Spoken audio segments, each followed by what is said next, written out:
The good member for the 19th, Representative Walsh. Thank you, Mr. Speaker. It's a good amendment. Please vote yes.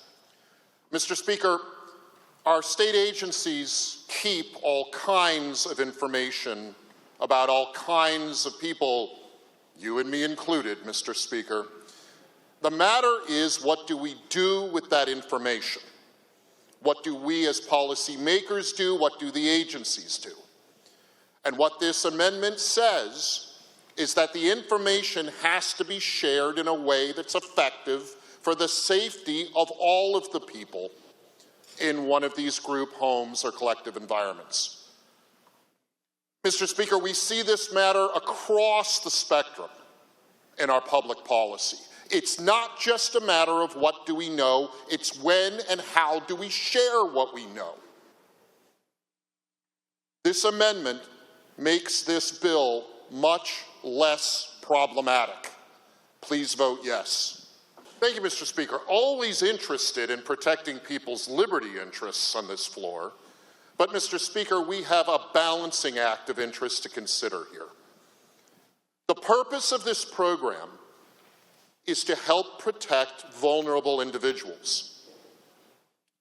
Without this amendment, the repealing of this program, and let's leave the federal government money issue to the side, Mr. Speaker, because we're going to be dealing with that one a lot on this floor. The purpose of this program is to protect the vulnerable individuals in the environment of these particularly troubled individuals. It's a balancing act, Mr. Speaker, and all too often we consider the liberty interest of perpetrators on this floor and not the liberty interest of victims. Speaker would like to remind the good member to please speak to the policy at hand. Please proceed. It's a good amendment, Mr. Speaker. Please vote yes. The good member from the 19th, Representative Walsh. Thank you, Mr. Speaker.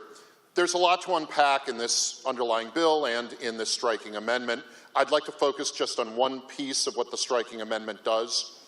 And when we restore the elements of public, protection, of community protection that the current policy seeks to achieve, it must be pointed out that the people who are often most vulnerable to victimization by CPP individuals are other people in their world, are other people who live with them in halfway houses, are the people closest to them.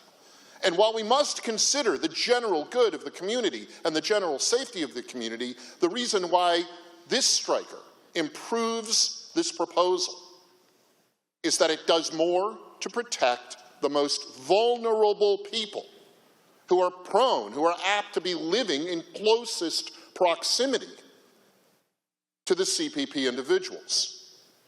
These are vulnerable people. Let's protect them. Vote yes on the striking amendment. Thank you.